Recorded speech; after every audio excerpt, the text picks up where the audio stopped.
fantastic presentation. Thank you so much. Thank you. We reached to another fantastic speaker, Dr. Mary K. Keller.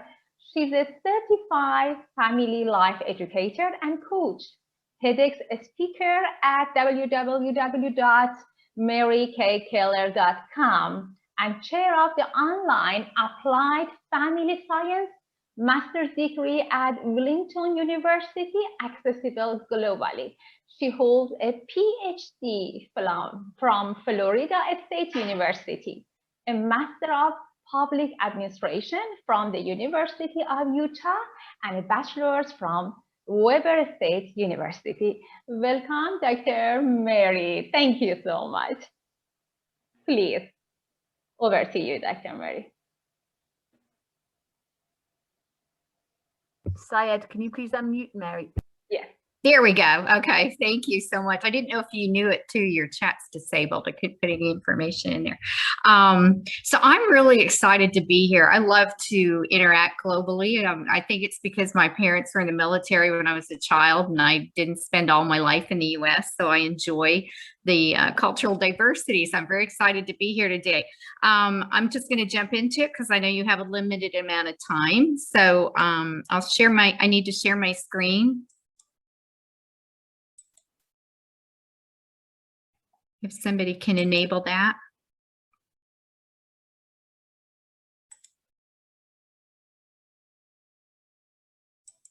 It still says it's disabled.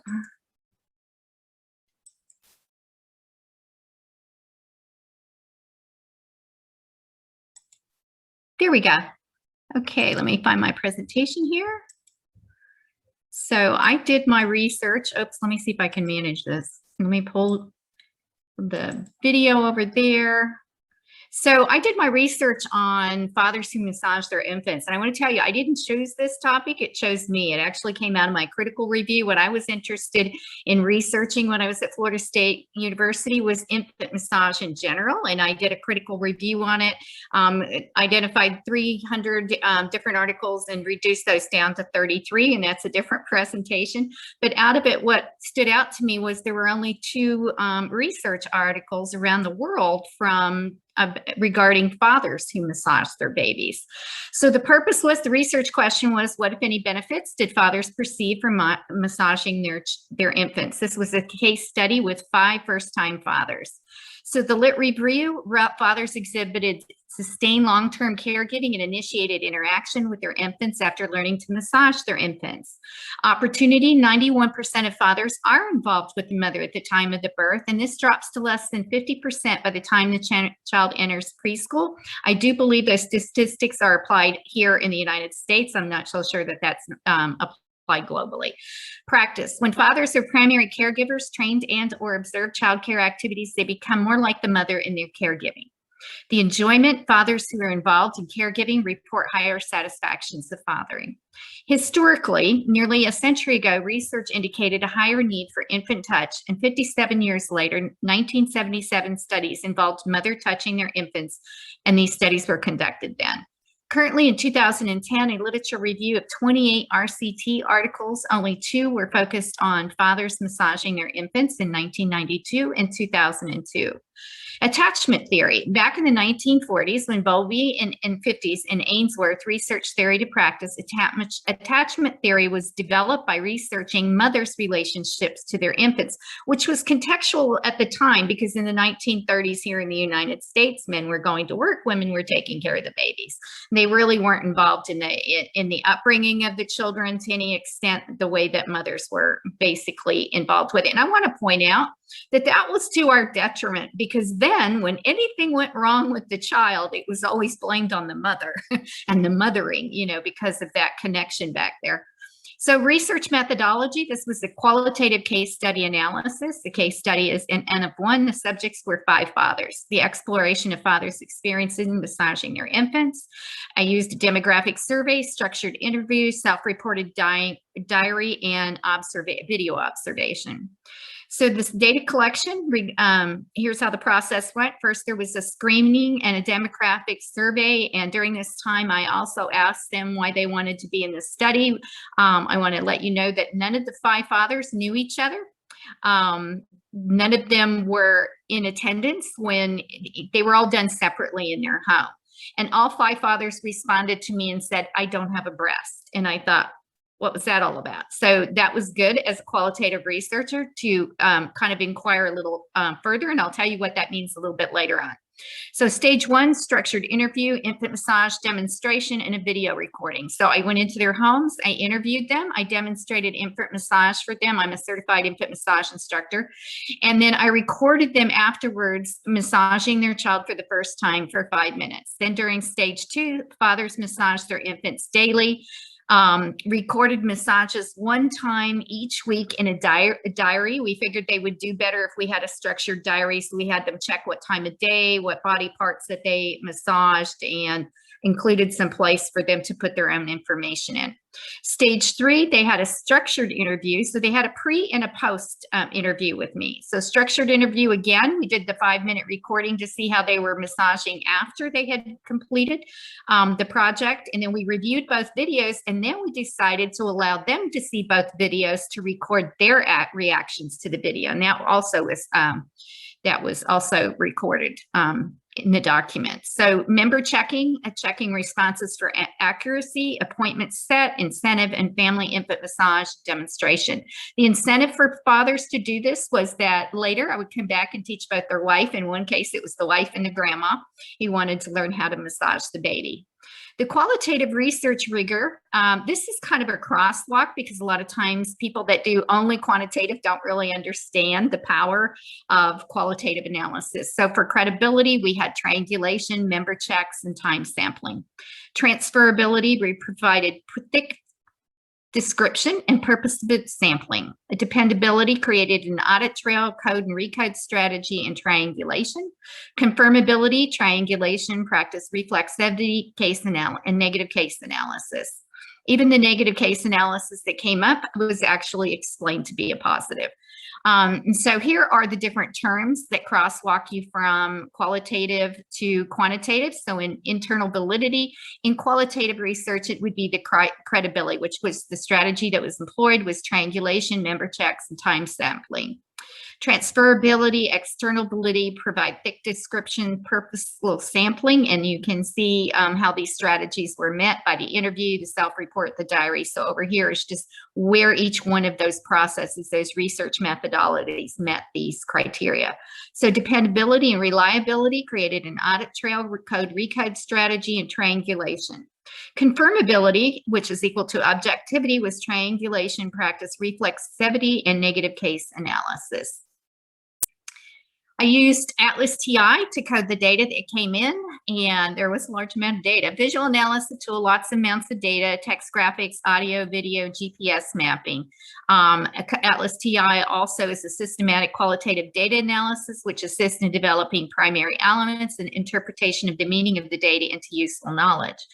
Dependent qualitative research increased validity at a conceptual analysis stage, not limited to content or subject matter from any discipline. So here's how the qualitative analysis was conducted. It was developed, I think it was by Suzanne Freese, actually, kind of stumbled there. NCT, notice and collecting and thinking. So you notice, you observe, you collect, and then you think, and then you go back through the data, and you can do this as many times until you feel like the data has been saturated. Code mapping, these were 3 iterations of analysis: data collection, input, interview data, demographic data, diary data analysis, and video data analysis. The first iteration was the initial codes, which were surface content analysis. That was the initial coding and the process coding. And then the second iteration was in vivo, which was literally the coding and the pattern coding. And then the third iteration was theoretical coding. Code mapping, fathers perceive benefits of massaging their infants, categories of results and assumptions, and then the exemplaries. The demographics of the fathers. So we had 5 fathers. Their marital statuses were married, living with the partner, married, and living with the partner. Their race was white, black, white, and white. Some of them were college educated, graduate, college, and college. Annual income, you could tell which ones were students. They had lower incomes because they were students. And then we had one professional, actually 2 professionals who were out working in their field. Their babies were male, female, male, and male. The activity diary data analysis was the time of day. Missed one day, mama thinks he goes to bed better if he's massaged is closer to the bedtime. And then in the afternoon, and the father 3 said in the evening, he massaged him for his stomach. The duration, most importantly, I tried to be as consistent as possible, but I did the massage 4 or 5 times a day, depending if she was in the mood. If the more we did the massage for about 5 minutes, I felt like she enjoyed it more. I like shorter massages. Actually, he likes shorter massages. Now, I don't feel like I have to finish every position. I would say we are both enjoying the massages more. I'm doing more frequent but shorter massages, especially on changing the table after a diaper, on the changing table after a diaper change. Massages don't feel like a chore anymore, something I have to do. So they talked about, they reported back in their diaries about different body parts. And so the body part only fussed once during his chest massage. He's been most receptive to back massage, least receptive to chest massage. I noticed once when I was massaging his back, his breathing started to slow down as if he were more relaxed. Short stomach massages too help with gas. The infant number 4 was the only infant out of 5 that verbally protested throughout the massage. But I also noted that during the interview with the father, his father was the most verbal of all the interviews. So I kind of attributed that to maybe that was just a characteristic. Additionally, father 1 reported a change in his infant's eye contact during week 2 of the massages. This week, I realized that on the days he didn't seem to be looking at me, he would start to do so about a minute or 2 into the massage. So he noted more eye contact. The pattern coding resulted in 2 different types of codes here. So, or 2 different patterns is what I meant to say. Father's desire to relieve the mother's stress. So the father massaged the infant, mother gets time to herself, father adjusts the time of day, and father gets one-on-one time. And one of the reasons I think this came about was with the very first father that I went into the home with. They were young parents and he was a college student and so was she. And mom came into the room where we were in there. She had family members out there. She was in the living room and she just jumped in for a minute. And I noticed dad reacted, like he sat back like he was no longer in charge of the baby. So I immediately thought I need a protocol with all 5 of my fathers. And I turned to the mother and I said, how would you feel about dad doing this when he's alone and you have time to yourself? And she said, oh, I can go get my hair done, my nails. She says, oh, that's great. So I encouraged them to do this in the privacy, you know, just the father and the child, because I could see that this first father felt kind of intimidated by being around the mother. And what we noticed is that pattern seemed to continue in the data as they reported back to us. So this pattern coding, the father's desire to relieve the infant's stress. So the father massages the infant responds to the father's touch, the father's adjusted body parts, or sometimes the time of day. Sometimes it was sensitivity. When father noticed that his baby slowed down a little bit with the breathing when he did it on his stomach versus with his back. And so he made adjustments according to that. The father gets one-on-one time with the baby, and then those are the perceived benefits down below. So the parent benefits, the baby receives a massage, the baby benefits, the parent massages the infants. There are research studies that actually show that the person who gives a massage has the same release of an oxytocin in their brain as does the person who receives the massage. The matrix of finding and sources for data triangulation were as follows. So this was coded to attachment theory to see whether or not it would support attachment. First finding was awareness. Father reported awareness of enjoyment and contributing to their infant's well-being. 2, emotions. Fathers identified emotions in both themselves and their infants after massaging their infants. 3, engagement. Fathers demonstrated engagement cues with their infants during the massages that were videotaped. Finding 4, motivation. Fathers reported motivation to massage and spend time with their infants to relieve the mother's caregiving stress. And I meant to tell you up above, the data means that this is the interview, the observation, and the data analysis that's supporting this. So finding 5, which is opportunity. Fathers valued having the opportunity to spend with their infants. And then finding 6 was relationship. Fathers expressed approval and accept of their infants after massaging them. So each one of these are the constructs of attachment theory. And finding 7 was sensitivity. Fathers demonstrated sensitivity to their infant's emotional and physical need by responding to their infant's cues.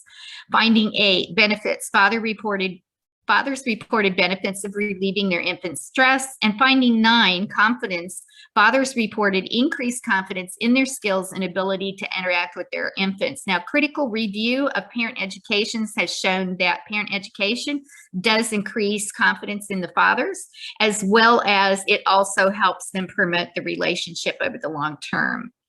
The benefits reported by the fathers were fathers perceived benefits, fathers perceived infant benefits. So fathers perceived that they bonded with their infant, that they were more competent, that they had something to contribute, that they were de-stressing. They enjoyed the one-on-one time that they had with their infant, and opportunity for that one-on-one time, as well as the relationship and the sleep.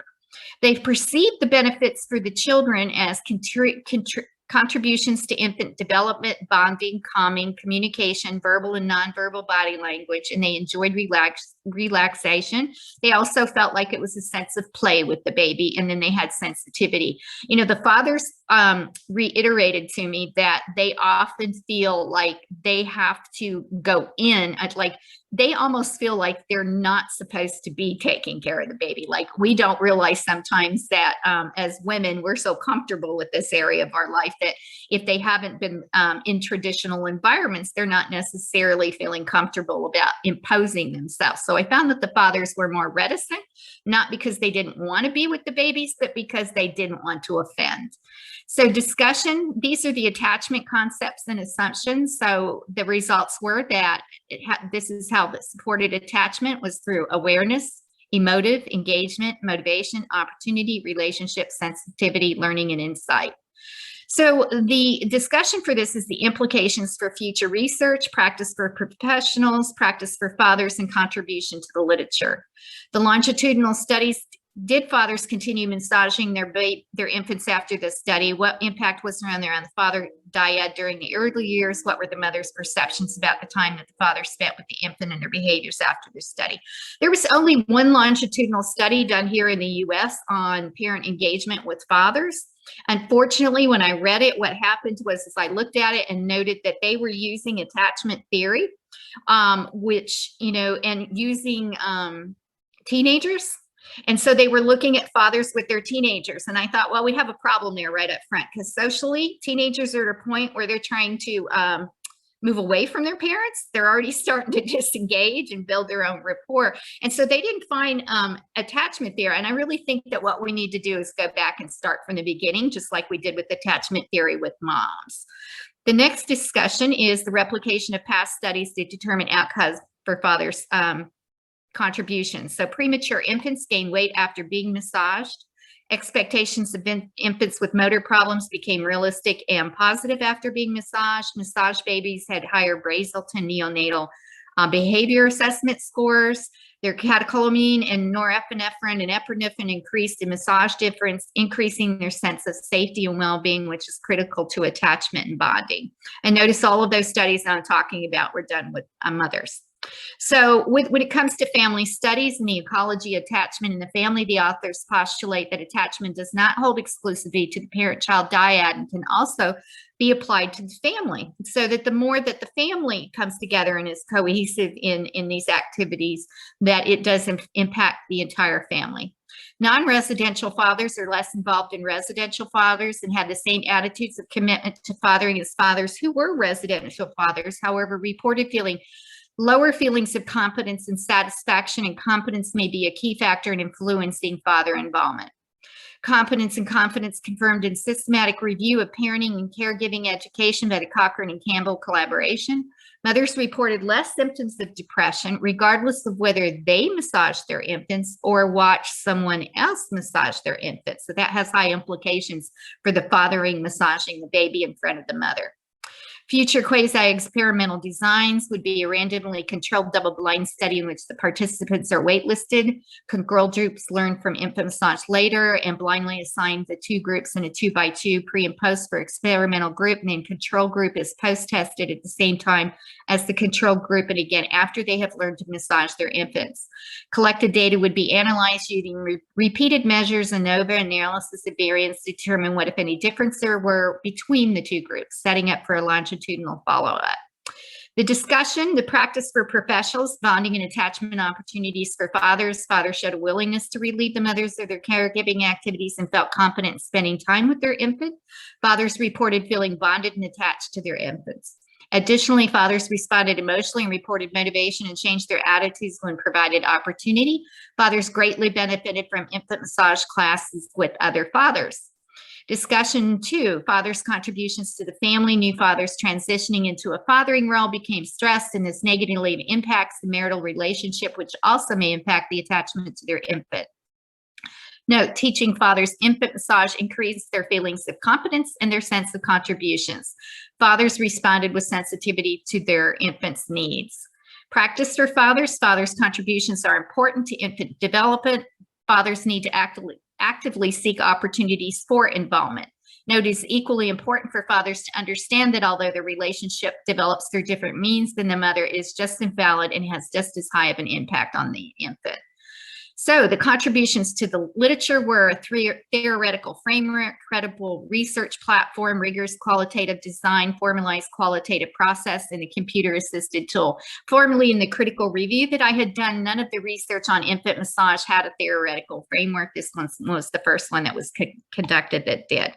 And then the contributions to the literature is confirmed father motivation for parental involvement and a desired opportunity and access, father desired involvement and systematic barriers, and considered including infant massage in their infant caregiving education. Now, yesterday, I gave a presentation on another virtual, and it's kind of the second stage to that, and that's what midwives and other professional lactation consultants could do as far as engaging the fathers, because one of the things that happened outside of this research project is that people would sometimes, they'd be out to dinner and friends would say, well, how's your research project? And people were interested. It was kind of fascinating because I'm not always interested in every research project that somebody talks about. So I would have fathers who I didn't know were overhearing our conversation, and they would come up to me afterwards and share with me that when they went to the hospital with their wife and they went with her on all of her prenatal appointments, that they felt like interlopers. They would literally ask a question and the doctor or the nurse would turn to the mother and answer the question. They had no eye contact. They had no inclusionary kind of behavior that allowed them to think that it was okay for them to be in this domain. And when I did my TED Talk, literally now. Pardon? Time's nearly over now. Very okay, quick. I'll just finish up this last piece and I'll be done. So when I was doing the TED Talk, I literally had this epiphany while it was up there, and I said, you know, when I was a little girl, I had little dolls, and I would play with dolls. And the women in the room, if I picked the doll up by its feet, the women would say, no, that's not how we hold a baby. My brothers weren't afforded that opportunity back then. You know, now we've opened up, now little boys are able to play with dolls, but you know, they didn't, the men from my generation didn't have that kind of coaching, that permission, that allowance to be able to do it. So now I'm done. Thank you. Thank you so much, Dr. Mary. It was fantastic, and it was very related subject to our next upcoming event that we are going to celebrate 12 June. International Day of Family and Exercise. Yes, so we want to invite you to stay with us for that program, and we want all of the attendees to join us and celebrate International Day of Family, especially post-COVID strategy.